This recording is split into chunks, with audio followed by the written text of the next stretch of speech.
हुंड्याच्या त्या अंधाऱ्या खोलीत जेव्हा माझ्या सासरच्यांनी दरवाजाची जड लोखंडी कडी लावली तेव्हा त्या आवाजाने माझा थरकाप उडाला. माझ्या सासूने पूर्ण ताकदीने माझा उजवा हात मरोडला, ज्यामुळे माझ्या मनगटातील बांगड्या तडतड करून तुटल्या आणि काचेचे तुकडे माझ्या मांसात रुतले.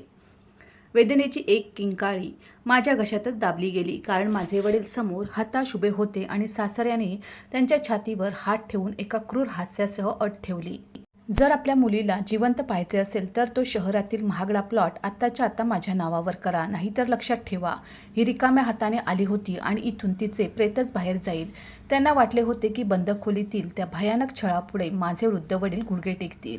त्यांच्याकडे दुसरा कोणताही मार्ग उरणार नाही. पण त्या जालिमांना जराही अंदाज नव्हता की ज्या मुलीला ते हताश, लाचार आणि मृत समजत होते, तिच्या लाल ओढणीच्या आत लपवलेला एक छोटासा गुप्त माईक, त्यांच्या तोंडातून निघणारा प्रत्येक घाणेरडा शब्द थेट कौटुंबिक हिंसेच्या जामीनपात्र नसलेल्या गुन्ह्यात बदलत होता. पोलिसांच्या 2 गाड्या बाहेर दिवे विझवून उभ्या होत्या आणि दाट अंधारात फक्त माझ्या एका इशाऱ्याची वाट पाहत होत्या, कारण मी त्या खोलीत पाऊल ठेवण्यापूर्वीच असा एक भयानक आणि अचूक चक्रव्यूह रचला होता, ज्याचा विचार करूनही त्यांच्या पायाखालची जमीनच सरकली असती. मी एक अत्यंत साध्या मध्यमवर्गीय कुटुंबातील मुलगी आहे. माझे नाव स्नेहा आहे. आमचे घर कोणत्याही मोठ्या शहराच्या झगमगाटापासून दूर एका शांत आणि छोट्याशा गावात होते, जिथे सकाळची सुरुवात मंदिरातील भजने आणि पक्ष्यांच्या चिवचिवाटाने होत असे. माझे बाबा आनंदराव एका सरकारी कार्यालयात छोटे लिपिक होते, ज्यांचे पूर्ण आयुष्य फक्त 2 स्वप्नांभोवती फिरत राहिले. एक म्हणजे आपल्या कार्यालयात पूर्ण प्रामाणिकपणे आणि निष्ठेने आपली नोकरी पूर्ण करणे, आणि दुसरे म्हणजे आपल्या एकुलत्या एक मुलीला शिकवून सवरून अशा चांगल्या घरात देणे जिथे तिला सुखात ठेवले जाईल, जिथे तिला कधीही कोणत्या गोष्टीची कमतरता भासणार नाही. आमचे घर खूप मोठे नव्हते. माती आणि विटांनी बनलेले एक छोटेसे घरकुल होते, पण त्या छोट्याशा अंगणात तुळशीचे एक पवित्र रोप होते, ज्याच्या सावलीत बसून मी माझ्या संपूर्ण भविष्याची रंगीबेरंगी स्वप्ने विणत असे. मला आजही आठवते, जेव्हा मी महाविद्यालयातून दमून घरी परतत असे तेव्हा बाबा अनेकदा संध्याकाळी कार्यालयातून परतताना माझ्यासाठी मोगऱ्याची सुवासिक फुले किंवा माझी आवडती खव्याची ताजी बर्फी आणायला कधीही विसरत नव्हते. जेव्हा जेव्हा मी त्यांच्या फाटलेल्या बुटांकडे पाहायचे आणि म्हणायचे की बाबा, तुम्ही स्वतःसाठी नवीन कपडे किंवा नवीन बूट खरेदी करत का नाही? तुम्ही नेहमी माझ्यावरच खर्च करत राहता. तेव्हा ते नेहमी हसून आपली फाटलेली टाच लपवत मोठ्या प्रेमाने म्हणायचे की वेडे, जेव्हा तू डोलीत बसून हसतमुखपणे आपल्या सासरी जाशील ना, तेव्हा माझ्या या जुन्या बुटांचे नशीबही आपोआप चमकेल. मला काय माहीत होते की ज्या डोलीला बाबा माझ्या सुखाचे साधन समजत होते, ती खरं तर सजवलेल्या प्रेतयात्रेपेक्षा कमी नसणार होती. माझ्या आईचे निधन मी खूप लहान असताना झाले होते, त्यामुळे बाबांनी मला आई आणि वडील दोघांचेही प्रेम दिले होते. त्यांनी मला कधीही जाणवू दिले नाही की मी अनाथ आहे किंवा माझ्या डोक्यावर आईच्या पदराची सावली नाही. ते स्वतः सकाळी लवकर उठून माझ्यासाठी पराठे बनवत, माझी वेणी घालत आणि मला शाळेत सोडायला जात. त्यांच्या कार्यालयातील लोक अनेकदा त्यांची थट्टा करायचे की आनंदराव तर आपल्या मुलीला मोठे अधिकारी बनवणार आहेत, पण बाबा फक्त हसून गप्प बसायचे.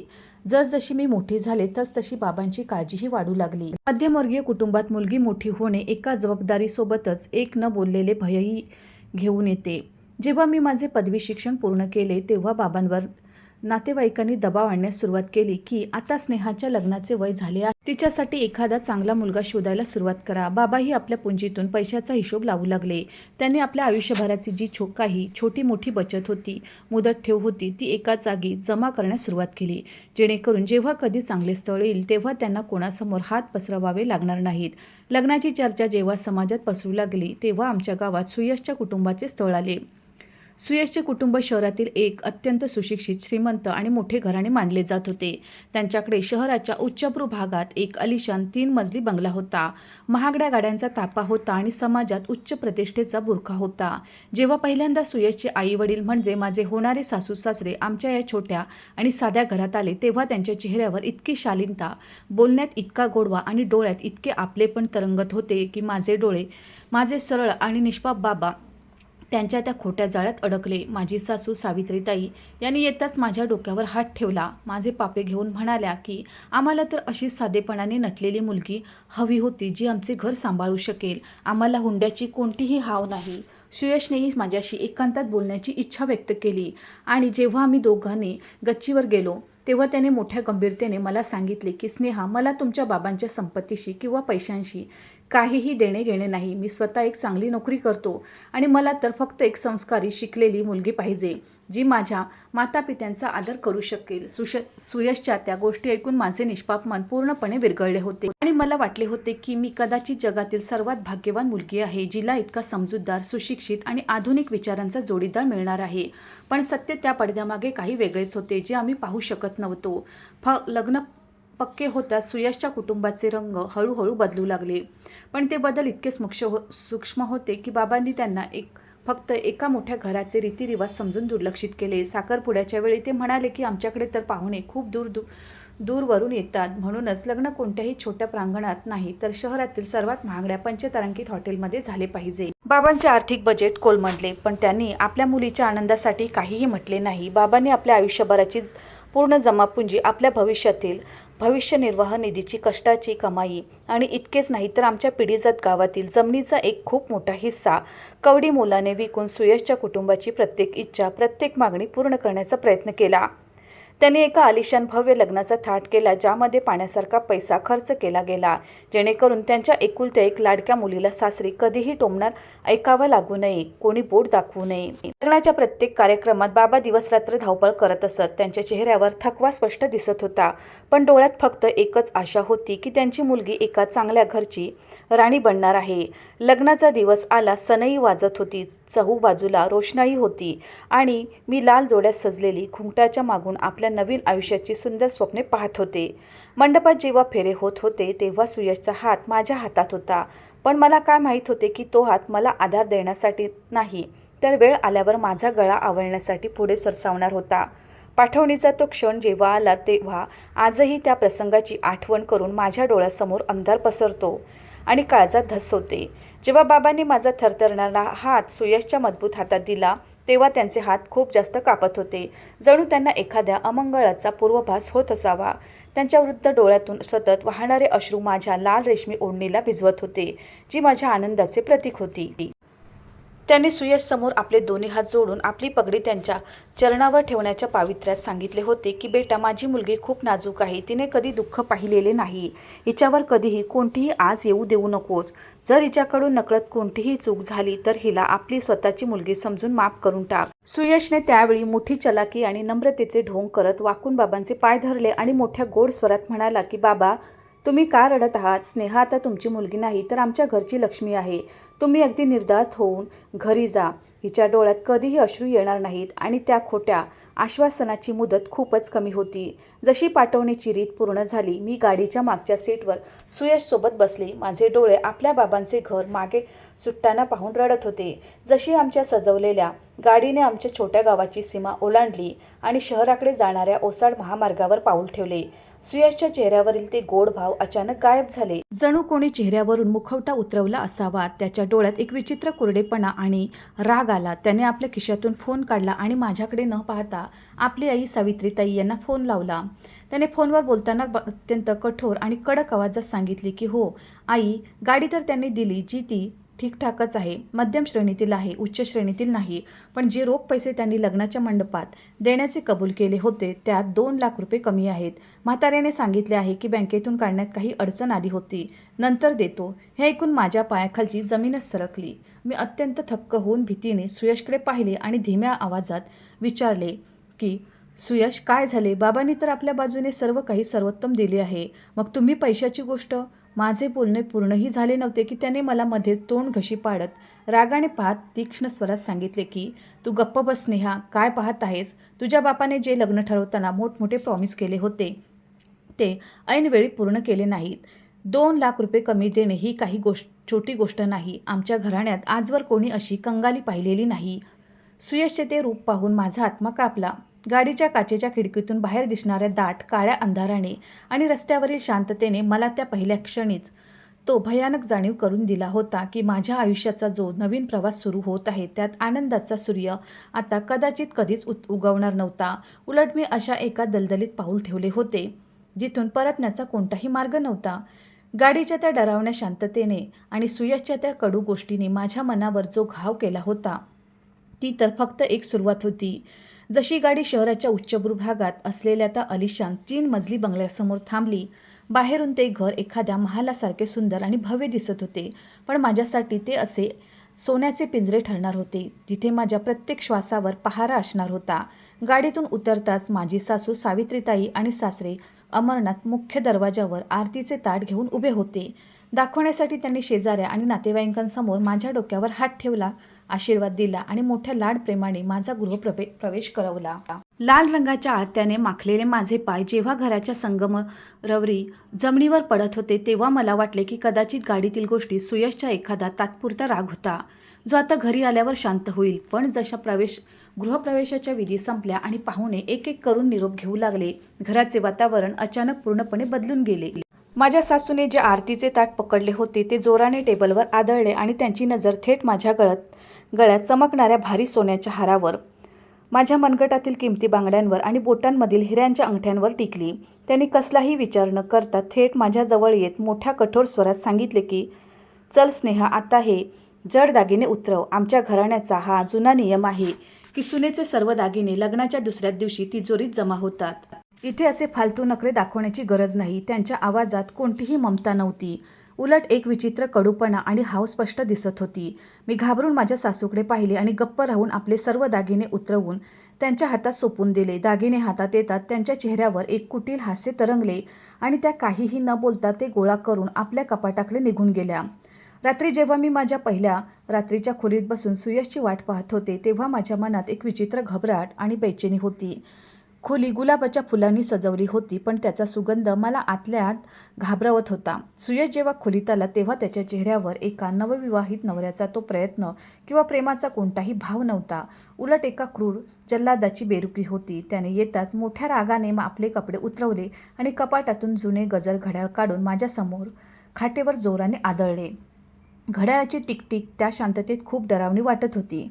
सुयशने माझ्याकडे पाहत सांगितले की, बघ स्नेहा, कान उघडून ऐकून घे. सकाळी बरोबर 4 वाजताचा गजर लावला आहे. माझ्या आईची जुनी सवय आहे, त्यांना सुनेच्या हातचा बनवलेला गरम गरम चहा सकाळी 5 वाजेपर्यंत मिळालाच पाहिजे. जर 1 मिनिटही उशीर झाला तर माझ्यापेक्षा वाईट कोणी असणार नाही. आणि हो, जे दागिने तुझ्या बापाने दिले आहेत ते तर आईने ठेवूनच घेतले आहेत, पण जे 2 लाख रुपये कमी पडले होते त्याबद्दल उद्या सकाळीच आपल्या बापाला फोन करून सांगून दे की तो लवकरात लवकर व्यवस्था करेल.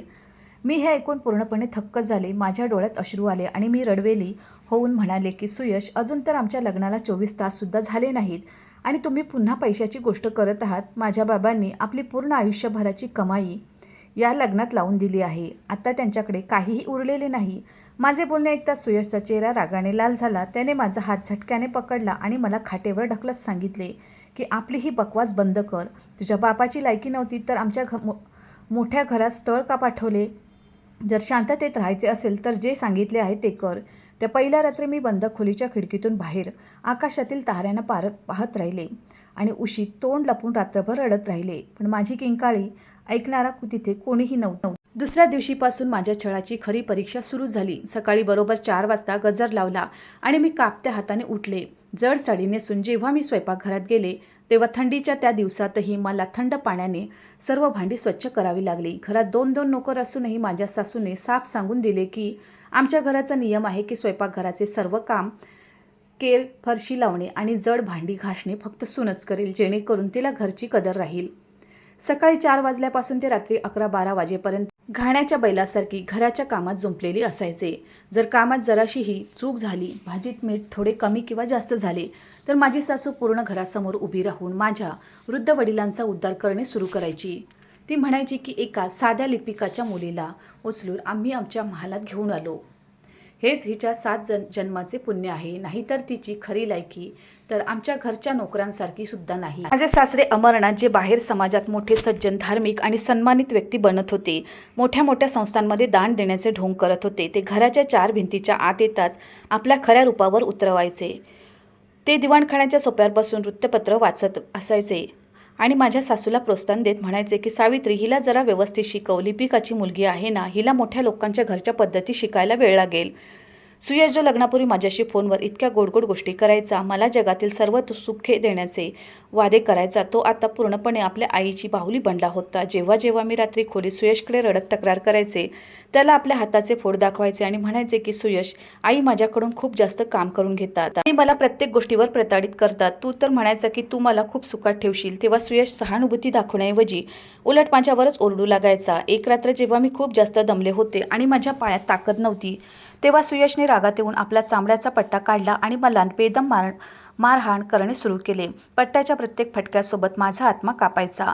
पण मी इच्छा असूनही जोराने ओरडू शकत नव्हते, कारण त्याने माझे तोंड आपल्या दुसऱ्या हाताने दाबून ठेवले होते.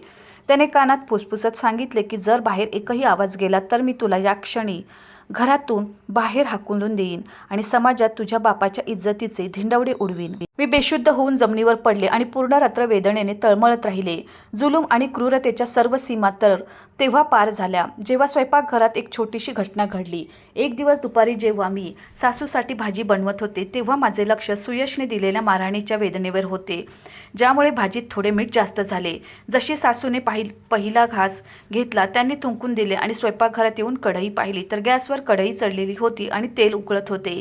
त्यांनी रागात येऊन उकळत्या तेलाचा एक थेंब चमच्याने उचलून थेट माझ्या उजव्या हाताच्या मनगटावर शिंपडला. जळत्या तेलाचे थेंब जसे माझ्या त्वचेवर पडले, माझ्या सासूला जळण्याचा वास आला आणि वेदनेच्या मारे मी आकाश डोक्यावर घेणार होते, पण त्यांनी घाईघाईने आपल्या साडीचा पदर माझ्या तोंडात कोंबला आणि माझा गळा दाबत सांगितले की जर बाहेर तुझी एकही किंचाळी गेली तर लक्षात ठेव की उकळती पूर्ण कढई तुझ्या सुंदर चेहऱ्यावर पालथी करेन. मग बघते की तुझा तो लिपिक बाप तुला कसा पाहायला येतो.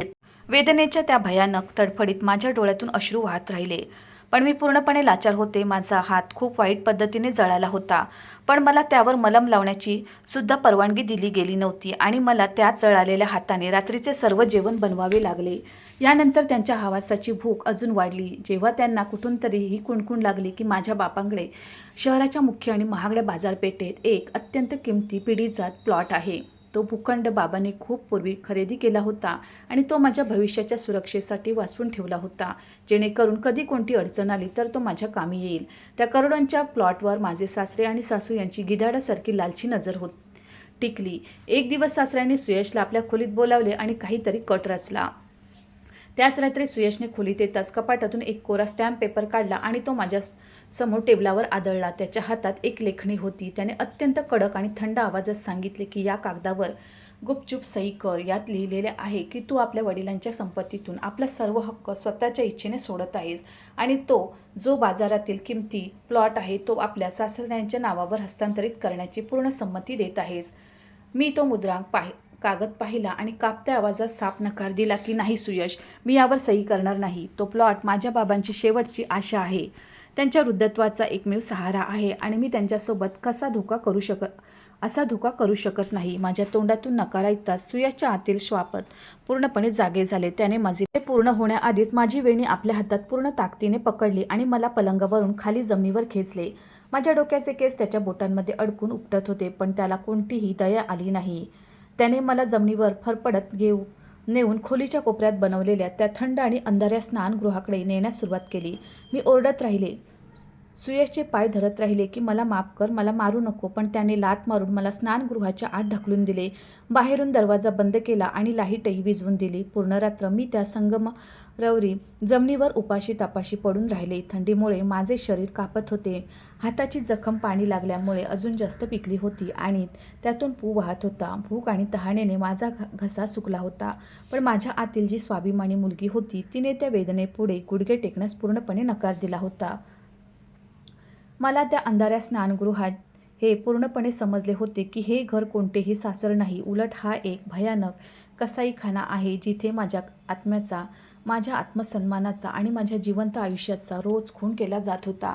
आणि जर मला जिवंत राहायचे असेल तर मला आता फक्त रडण्याऐवजी काहीतरी वेगळे करावे लागेल. महिने निघून गेले. माझ्या माहेरशी संपर्क पूर्णपणे तोडला गेला होता. जेव्हा जेव्हा बाबांचा फोन यायचा, सासू माझ्या डोक्यावर बंदुकीसारख्या कडक आवाजात उभी राहायची आणि मला फक्त इतकेच बोलण्याची परवानगी असायची की हो बाबा, मी खूप छान आहे, हे सर्व मला खूप प्रेम करतात. आणि एक दिवस वडिलांचे हृदय आपल्या मुलीचे हुंदके कसे ओळखणार नाही. बाबांना माझ्या आवाजात लपलेली ती वेदना जाणू आली होती. एक दिवस कोणतीही पूर्वकल्पना न देता बाबा अचानक माझ्या सासरी पोहोचले. त्यांच्या हातात माझी आवडती मोगऱ्याची फुले आणि तोच खव्याच्या बर्फीचा डबा होता. जेव्हा मी बाबांना दरवाजावर पाहिले तेव्हा माझे मन झाले की मी धावत जाऊन त्यांच्या कुशीत शिरावे आणि ढसाढसा रडावे. त्यांना आपल्या शरीरावर निळे पडलेले घाव दाखवावे. जे सुयशच्या पट्ट्याच्या माराने बनले होते. पण सासूने मागून येत माझ्या पाठीवर आपली नखे अशा प्रकारे रुतवली की वेदनेच्या मारे माझे अश्रू सुकले. बाबांनी जेव्हा माझ्या सासऱ्यांशी बोलायचे ठरवले तेव्हा सासऱ्यांनी आपल्या सज्जनपणाचा मुखवटा उतरवून फेकला. त्यांनी बाबांना थेट बैठकीच्या खोलीत बसवले आणि कोणत्याही औपचारिकता न बाळगता सांगितले की बघा आनंदराव, सरळ गोष्ट आहे, तुमची मुलगी आमच्या घराची रौनक बिघडवत आहे. तुम्ही लग्नात ज्या उणिवा सोडल्या होत्या आम्ही त्याकडे दुर्लक्ष करत होतो, पण आता पाणी डोक्यावरून गेले आहे. जर तुम्हाला वाटत असेल की तुमची मुलगी या घरात सुखाने राहावी तर तो बाजारातील जो भूखंड आहे त्याचे कागदपत्र आमच्या नावावर करून द्या.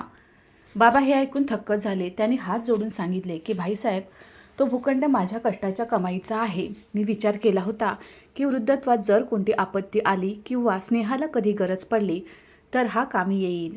मी तो इतक्या लवकर कसा हस्तांतरित करू शकतो. सुयशने लगेच मध्ये उडी घेत बाबांचा अपमान केला आणि सांगितले की मग आपल्या या नखरेल मुलीला आपल्यासोबतच घेऊन जा.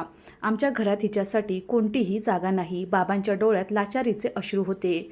ते सुयशच्या पाया पडू लागले की बेटा असे करू नका. समाजात माझी नाचक्की होईल, माझ्या मुलीचा संसार उद्ध्वस्त होईल. मी दूर उभी राहून हे सर्व पाहत होते आणि माझे रक्त उसळत होते. ज्या वडिलांनी मला बोट धरून चालायला शिकवले, ज्यांनी कधी माझ्यावर आच येऊ दिली नाही, आज ते काही लालची लांडग्यासमोर गयावया करत होते. सासऱ्यांनी बाबांना धक्का देत सांगितले की ठीक आहे, जर सरळ मार्गाने गोष्ट समजत नसेल तर आम्ही दुसरा मार्ग अवलंबू. त्यांनी आपल्या पत्नीला म्हणजेच माझ्या सासूला इशारा केला आणि सासूने लगेच माझा हात पकडून मला फरफटत नेणे सुरू केले. बाबा ओरडत राहिले, याचना करत राहिले, पण सासऱ्यांनी त्यांना जबरदस्तीने त्या आतील खोलीकडे ढकलले जिथे आज माझ्या नशिबाचा शेवटचा निकाल लागणार होता आणि जड लोखंडी कडी लावून दिली. खोली पूर्णपणे बंद होती. चहू बाजूला सन्नाटा होता. फक्त आम्ही 4 लोकच होतो.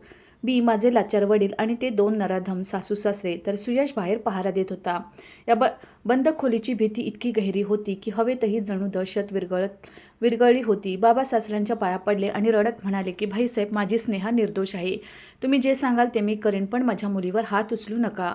सासऱ्यांनी बाबांना लाथ मारून दूर केले आणि सांगितले की आता खूप उशीर झाला आहे आनंदराव. आता फक्त बोलण्याने काम चालणार नाही. जोपर्यंत तू त्या भूखंडाच्या कागदपत्रावर सही करत नाहीस तोपर्यंत तुझी मुलगी अशीच तडफडत राहील. माझ्या सासूने माझा दुसरा मनगटही पकडला आणि तो इतका बेरहमीने मरोडला की माझ्या तोंडातून एक किंचाळी निघाली. बाबांनी आपल्या कापत्या हाताने आपल्या खिशातून चष्मा काढला आणि सासऱ्यांच्या पाया पडून गयावया करू लागले की मी सही करण्यासाठी तयार आहे, फक्त माझ्या मुलीला सोडून द्या. पण सासऱ्यांच्या चेहऱ्यावर एक सैतानी हास्य होते. ते जाणत होते की त्यांनी एका लाचार वडिलांना पूर्णपणे आपल्या जाळ्यात फसवले आहे. ते म्हणाले की कागदपत्रावर तर तू सही करशीलच, पण आज तुला हेही बघावे लागेल की आमच्या विरोधात जाण्याचा काय परिणाम होतो. त्याने सुयशला आवाज दिला आणि सुयश खोलीच्या आत एक मोठा दांडा घेऊन आला. बाबा हे पाहून बदहवास झाले आणि त्यांनी सुयशचे हात पकडले की बेटा, तू तर शिकलेला आहेस, तू तर असे करू नकोस, ही तुझी पत्नी आहे. पण सुयशने बाबांना जोराने धक्का दिला, ज्यामुळे बाबा थेट भिंतीवर जाऊन आदळले आणि त्यांच्या डोक्यातून रक्त वाहू लागले. आपल्या वडिलांना या अवस्थेत पाहून माझे हृदय ओरडून उठले. माझ्या आतील सर्व भीती जणू रागाच्या आगीत बदलली. मी माझ्या सासूला पूर्ण ताकदीने मागे ढकलले आणि बाबांकडे धावले. बाबांचे डोके आपल्या मांडीवर घेऊन मी रडू लागले आणि सासऱ्यांकडे पाहून ओरडले की तुम्ही लोक माणूस नाही, तुम्ही राक्षस आहात. देव तुम्हाला कधीही माफ करणार नाही. सासऱ्यांनी हसत सांगितले की देव, या खोलीत कोणताही देव नाही, इथे फक्त माझा हुकूम चालतो. आता जर स्वतःचा आणि आपल्या बापाचा जीव सुरक्षित हवा असेल तर गप्प उभी राहा आणि बघ की जो आमच्यासमोर डोके उचलतो त्याचा काय हश्र होतो. खोलीच्या भिंती जणू आमच्या वेदनेला पाहत होत्या, पण तिथे कोणतीही मदत नव्हती. प्रत्येक क्षण प्रत्येक युगासारखा जड वाटत होता आणि मला जाणीव होत होती की या जुलमाचा अंत आता खूप गरजेचे झालेले आहे. मग यासाठी मला माझ्या जीवाची बाजी का लावावी लागेना. खोलीत पाऊल ठेवताच वातावरण इतके जड झाले होते की श्वास घेणेही कठीण होते. खिडक्या बंद होत्या. प्रकाशाच्या नावावर फक्त एक मंद दिवा जळत होता, जो आमच्या चेहऱ्यावर पडणाऱ्या सावल्यांना अजूनही डरावने बनवत होता. माझ्या सासूने वेळ न घालवता माझी कलाई इतक्या बेरहमीने मरोडली की माझे हाडे चटकण्याचा आवाज आला. काचेच्या बांगड्या तुटून माझ्या त्वचेत रुतल्या आणि तिथून रक्ताची एक पातळ धार वाहू लागली. वेदनेची एक तीक्ष्ण लहर माझ्या पूर्ण शरीरात धावली. माझे वडील ओरडले, सोडा माझ्या मुलीला, तुम्ही लोक माणूस नाही तर जनावर आहात. पण सासऱ्यांनी बाबांच्या छातीवर आपली मजबूत हात ठेवला आणि त्यांना भिंतीशी सटावून दिले. त्यांच्या चेहऱ्यावर एक असे हास्य होते जे पाहून कोणीही कापावे, त्यांनी थेट शब्दात आपली खौफनाक अट ठेवली. जर आपल्या मुलीला जिवंत पाहायचे असेल आनंदराव, तर तो प्लॉट आत्ताच्या आता माझ्या नावावर कर, नाहीतर विसरून जा की तुझी कोणती मुलगीही होती. ही रिकाम्या हाताने आली होती आणि आज इथून हिची लाश बनून जाईल. आम्ही पोलिसांना सांगून देऊ की हिने आत्महत्या केली. आमचे कोणी काहीही बिघडवू शकणार नाही. सासरे आणि सासूला वाटत होते की या बंद खोलीच्या खौफनाक वातावरणात, जिथे बाहेरच्या जगाशी कोणताही संपर्क नाही, माझे वृद्ध वडील पूर्णपणे तुटून जातील आणि त्यांच्या प्रत्येक बेकायदेशीर अटीपुढे गुडघे टेकतील. त्यांना पूर्ण खात्री होती की एक लाचार बाप आपल्या मुलीचा जीव वाचवण्यासाठी आपली सर्व संपत्ती त्यांच्या चरणावर टाकून देईल. पण त्या जालिमांना या गोष्टीचा रत्तीवरही अंदाज नव्हता की ज्या मुलीला ते गेल्या 6 महिन्यात हताश, घाबरलेली आणि लाचार समजून प्रताडित करत होते, तिच्या आतील स्वाभिमान आता एका ज्वालामुखी बनला होता. त्यांना माहीत नव्हते की माझ्या लाल ओढणीच्या किनाऱ्यावर जिथे सोनेरी गोट्यांची कढई केली होती, त्याच्या आत एक अत्याधुनिक छोटासा गुप्त हिडन माईक आणि एक मिनी ट्रान्सफर मीटर लपलेला होता. तो माईक त्यांच्या तोंडातून निघणारा प्रत्येक घाणेरडा शब्द, प्रत्येक धमकी आणि माझ्या बाबांची प्रत्येक लाचारी जशीच्या तशी रेकॉर्ड करत नव्हता, तर तिला थेट त्या कौटुंबिक हिंसेच्या गैरजामीनपत्र FIRचा हिस्सा बनवत होता, जो मी 2 दिवसापूर्वीच आपल्या एका वकील मैत्रिणीच्या मदतीने ऑनलाईन तयार करवला होता. जसे सासऱ्यांनी ते शेवटचे वाक्य बोलले की लाश बनून जाईल, मी आपल्या ओढणीच्या कोपऱ्याला हळू स्पर्श केला, ज्याने त्या ट्रान्समीटरच्या सिग्नलला थेट बाहेर उभ्या असलेल्या पोलिसांच्या पथकापर्यंत पोहोचवले. वास्तविक पोलिसांच्या 2 गाड्या दिवे विझून कोणत्याही सायरनशिवाय आमच्या घराच्या ठीक बाहेर दाट अंधारात उभ्या होत्या. त्यांना मी आधीच सर्व हकीकत सांगून दिली होती की याचे पुख्ता पुरावे दिले होते की माझ्या जीवाला धोका आहे. पोलीस फक्त या गोष्टीची वाट पाहत होते की हे लोक आपल्या तोंडातून अशी कोणती तरी अकाट्य धमकी देतील जी कायद्याने कधीही नाकारली जाऊ शकणार नाही, आणि सासरच्या लोकांनी तीच चूक केली होती. खोलीचा दरवाजा अचानक एका जोमदार झटक्याने उघडला. जड बुटांचे आवाज गुंजले आणि यापूर्वी की सुयश किंवा त्याचे आई-वडील काही समजून घेणार महिला पोलीस कर्मचाऱ्यांनी माझ्या सासूला दबोचले आणि पोलीस इन्स्पेक्टर साहेबांनी सासऱ्यांच्या हातात बेड्या ठोकल्या. सुयश बाहेर पळण्याचा प्रयत्न करत होता, पण त्याला शिपायाने आधीच जमिनीवर पाडले होते.